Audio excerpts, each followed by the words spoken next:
Chapter 29. The next day was the oddest day Anne had ever spent. First, she was awake before the rest of Philadelphia used up all the clean water, so she got a modern bath in the bathroom. And when she was done, Mrs. Still showed her the hole in the bottom of the tub through which the water drained away to some unknown place, so she didn't have to cart all that water down the steps after all. Anne was very impressed. She dressed in her breeches and jacket and went down to breakfast. Odder still was that after breakfast, kind, well-dressed people, both black and white, began arriving for one purpose: to meet her. They wanted to hear her story of escape, learn about her family and former owner, and marvel at how well she played the part of a boy. "I never would have guessed," said a tall, homely woman in a Quaker dress and bonnet. "She fooled me," said a spectacled man with a double chin. These were members of the Philadelphia Vigilance Committee and stockholders in the Underground Railroad, Mrs. Still explained to her. They were the people who donated money, clothing, food, time, and often a spare bedroom or attic hiding place to help fugitive slaves like her. They were part of the secret network, and they'd all known about her escape and had been waiting expectantly for her to arrive safely in the North. Anne was very surprised to find she'd become someone whom white folks and well-to-do black folks wrote letters about and talked about by name. It was a strange feeling, though no more strange than sleeping in a real bed or watching water drain out of a tub with a hole in the bottom. Some of the Vigilance Committee members spent the morning with them. Others came later and spent the afternoon, and when several more arrived for supper, Anne began to wonder if they would ever stop coming. In all the days she had spent working in the garden, kitchen, stables, and tavern from before dawn until after dark, she had never had a day as tiring as this one, spent sitting in the parlor talking to polite, enthusiastic strangers. After supper, fortunately, Mrs. Still noticed Anne's weariness. She politely reminded the admirers that Anne was still a child and hurried her off to bed. The soft mattress felt like a cloud. Anne was instantly asleep. Dr. H. came to see about her before sunup the next day. Mrs. Still shook Anne awake in the chilly morning darkness. "It's time for you to go," she said softly. Anne groaned and sat up. "But I've only just gotten here." The Stills had been so warm and welcoming, and now she had to leave to meet new strangers. She dressed hurriedly in the cold bedroom. Laura opened one eye. "Where are you going so early?" she asked. Anne sighed. "Dr. H. is here. I suppose I'm going to New York." Laura let out a low whistle. "Mercy, you stay close to that Dr. H. I hear the ruffians in New York walk around with knives in their teeth, make the Philadelphia blood tubs look like old ladies." Anne's face went slack. New strangers and new hoodlums all in one day. Downstairs in the foyer, Mrs. Still gave Anne a chunk of warm buttered bread for her breakfast and handed Dr. H. a package of food for their trip. She adjusted Anne's cap on her head. "You're so young to be going all alone," she began, her eyes sad. Then she caught herself and brightened. "Our prayers will keep you safe," she said. Mr. Still came down the steps with his collar and tie not yet fastened. He rested a hand on Anne's shoulder. "We would have liked to have you stay for Thanksgiving," he said, "but it's best to send you on quickly." Dr. H. glanced at his pocket watch. "The roads between here and New York are better than those in Maryland," he said, "but we'll still be hard-pressed to reach New York in one day." Anne suddenly felt the urgency that had been making Dr. H. pace impatiently since he'd arrived. She thanked the Stills for all they had done to help her and said her last goodbyes. Then she climbed back up to her perch on the carriage driver's seat to begin the next part of her journey. In the countryside between Philadelphia and New York, Anne noticed the changes. There was less clear-cut, and more forest. The snow began as a sprinkling on the ground and became deeper as they traveled north. By the time they neared New York City, there were several inches of snow on the fields, the forest floor, and the road, and clinging to the branches of the towering pines. As they rode the ferry across the Hackensack River, the sun set behind gray clouds. The ferryboat splashed through the icy water and made Anne seasick. By the time they boarded the ferry to cross the Hudson River, they had only the moon to light their way. It was not a small ferry, like the one they'd shared with only the ferryman on the Susquehanna. It was a large, flat boat with a huge paddle wheel and a smokestack to power the wheel, and was crowded with other carriages, horses, and passengers. Many of the people were dressed richly. Anne had never seen so many tall top hats and finely embroidered shawls. A stiff wind rippled the water, making the moon's reflection glitter and dance.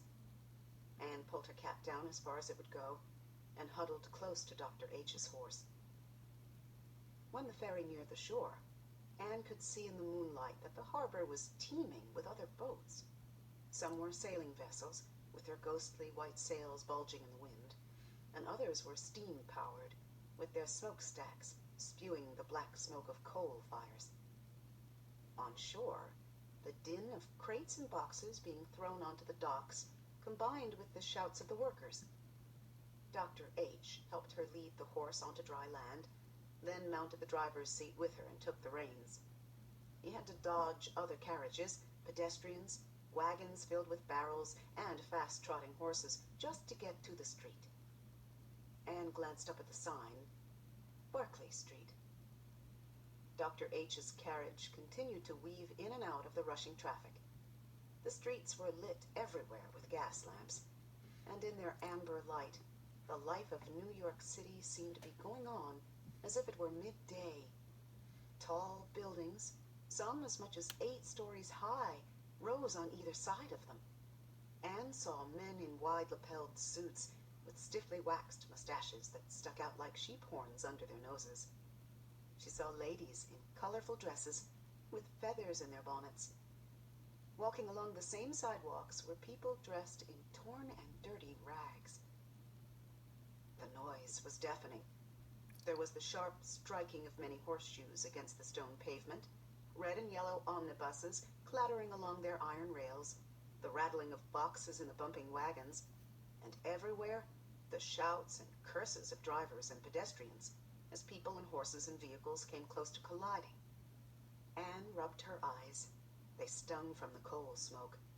She also began to cough, both from the smoke and the stench. It smelled as if all the chamber pots had been emptied directly onto the street.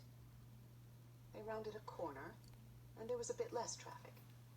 Anne heard what at first sounded like several babies wailing at once, then realized it was a choir of cats. Groups of men loitered on the sidewalks. Anne overheard conversations and drunken songs in the same Irish brogue she'd first heard in Philadelphia, and in another strange language Dr. H said was German. They passed several houses where ladies with scarlet shawls draped over their bare arms stood outside, while inside it sounded as if a band was playing. Anne stared at it all, wide-eyed as an owl. They pulled onto a street that seemed almost quiet compared to what they had just driven through. There, in front of a 4-story brownstone building, Dr. H stopped the carriage. "Here," he said, "the home of the Reverend Charles Bennett Ray. He's a colored minister from the Congregational Church. He's expecting you." "Reverend Ray," Anne exclaimed. "That's who my father met with when he came to New York." She felt suddenly as if she were about to meet a friend, not another stranger. As Dr. H walked her up the steps, Anne exclaimed, "What a big house the Reverend has!" Dr. H chuckled. "It's an apartment building. The Reverend just has rooms on the 3rd floor." Reverend Ray greeted them and took Anne's hands in his. "You do look like your papa," he said. He had bushy sideburns with some gray in them, and a round, friendly face. Anne was very happy to hear someone talk about her father. She glanced around the small apartment and imagined her father sitting on the couch, drinking tea from one of the teacups hanging in the kitchen, looking out the window at the street below. "I'll leave you then," said Dr. H. "I must find an inn before too late. Shall I consider the parcel from Mr. Bigelow safely delivered?" "Safely delivered, indeed," said Reverend Ray. What parcel? Anne wondered. Anne thanked Dr. H. and once again felt how small her words were in the face of the risks he had taken to bring her across the Mason-Dixon line and this far north into the Free States. Dr. H. nodded modestly. "I consider it my duty," he told her. Anne expected to be shown a place to sleep in Reverend Ray's home, but instead the Reverend put on his coat and hat. Anne followed him down the steps and out to the street, where she held the horse's bridle as Reverend Ray hooked up his wagon. "We'll deliver you to Mr. Tappan right away, and put his mind at ease," he said. "He's been waiting for this package as well. We expected you to arrive some time ago, so the Tappans have been worried to distraction." Anne was dismayed. She wasn't carrying the package Dr. H. had mentioned, and that Reverend Ray now was so intent on delivering to Mr. Tappan. Had someone forgotten to give it to her? "Sir, I'm so sorry," she said, "but I don't have the package." Reverend Ray gave her a puzzled look, then burst out laughing. "You are the package." "Me?" Anne asked in surprise. "It's the way we speak and write our letters," the Reverend explained. "We refer to you and others in your situation as the parcel or article or item or package. That way, if a letter is intercepted or a conversation overheard, it simply sounds as if we're sending little gifts along for one another's wives. It's a sort of code, I suppose." Reverend Ray patted his horse's flank and held out his hand to help Anne onto the rickety wagon. They rode down the street, then turned onto an iron-paved road where the wagon wheels made a hollow-sounding racket. As they traveled, Anne noticed that many of the people walking, riding horses, and driving wagons in this part of the city were Negroes. Freedmen, she thought with satisfaction. Before long, they came to a modest stone house with warm yellow light glowing from the windows. Here they stopped, and Reverend Ray led Anne up the front steps. A white woman, her brown hair pulled back tightly in a bun, met them at the door. "Sarah!" Reverend Ray beamed at her. "Here is the parcel from Washington." "At last!" Sarah Tappan cried. "Come, my husband is in the parlor." Louis Tappan greeted Anne with a broad smile. He was a kind-looking man with a great bulbous nose and a head that was bald on top and framed around the sides by a mass of brown and gray hair. "You've certainly been a long time coming, haven't you?" he said to Anne. "I think it was almost 2 years ago Jacob Bigelow first wrote to us about you." Mrs. Tappan offered Anne a late supper which she was ravenous for, and the adult sat with her and sipped tea while she ate. She recounted her story between mouthfuls, and they told her their side of it, the meetings with her father, and the letters back and forth between themselves, Mr. Still, and Jacob Bigelow, alias William Penn. When they retired to the sitting room, they each carried with them a straight-backed chair from the kitchen, at Mr. Tappan's suggestion. He apologized for the absence of comfortable seats. "I can't afford to replace all of the furniture at once, just one piece at a time, as funds allow." Reverend Ray leaned over to explain this to Anne. "The Tappans had a visit not long ago from some of their neighbors who don't like abolitionists. They dragged all of their furniture out of the house and set it on fire." Anne sucked in her breath. "Was anyone hurt?" she asked. No, Mrs. Tappan assured her. "Just the chairs and tables and a couch." Anne studied the faces of these 3 brave people, 2 white and 1 black, and wondered which required more courage, to be a fugitive or to be the one who helped the fugitive reach safety. As Sarah Tappan tucked Anne into bed that night, she told her, "Tomorrow is Thanksgiving, so we'll hide you here. But the next day, we'll deliver you to the Reverend A.N. Freeman. He's the pastor of the Siloam Presbyterian Church in Brooklyn. He will take you to Canada." Anne was beginning to see why they called her the parcel and the package. She was, after all, being delivered quickly and efficiently from doorstep to doorstep. The next morning at breakfast, Mrs. Tappan made a startling announcement. "A man will be here tomorrow to take your daguerreotype, Miss Anne Maria." Anne's spoonful of porridge stopped on its way to her mouth. Only presidents and rich people had their daguerreotypes taken. Mrs. Tappan continued. "Reverend Ray said Mr. Bigelow has written saying your mother requested it. They want the picture taken before you change back to your rightful sex, and it will be kept as part of the Underground Railroad records." Anne was even more astonished. Her mother. Here she was in this faraway city of New York, and a message had been sent from her mother. So this was the magic of writing letters. Around midday, Sarah Tappan explained that it would be best if Anne stayed upstairs, since their Thanksgiving guests were not all abolitionists and could not be trusted with the knowledge that there was a runaway in the house. She took Anne to a room on the 3rd floor. It had a fire in the fireplace, and over in one corner a wooden chair and a desk with an inkwell, a quill pen, and papers. "I want you to lock the door," she told Anne. "I'll be up later with your turkey and plum pudding, and to see how you're faring." But Anne had her eye on the desk. "I'd like to write to my family," she said. Mrs. Tappan stared at her a moment, surprised. Then she went to the desk, opened the inkwell, and pulled out several sheets of blank paper. "Of course you may, dear.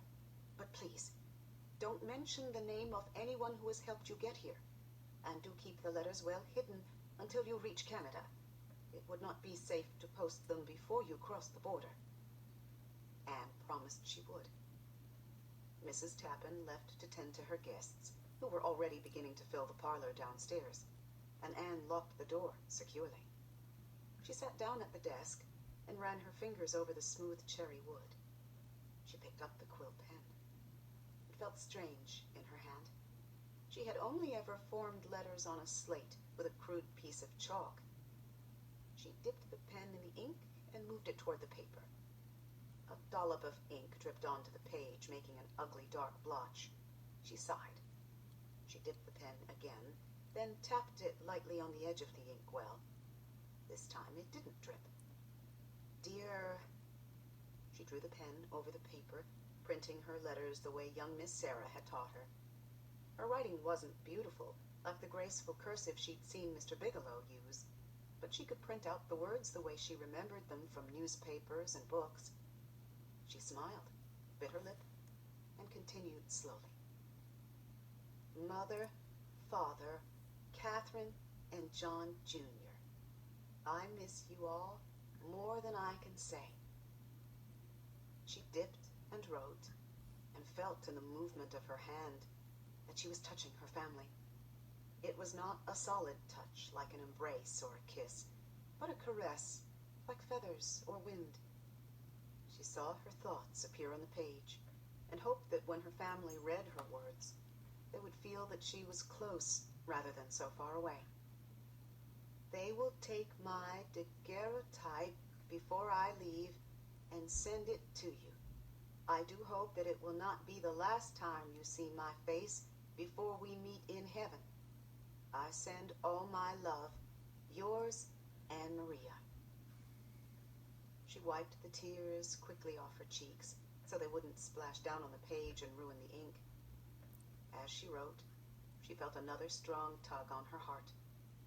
She pulled out a blank sheet of paper and began. "Dear Alfred, I never meant to leave you without a word.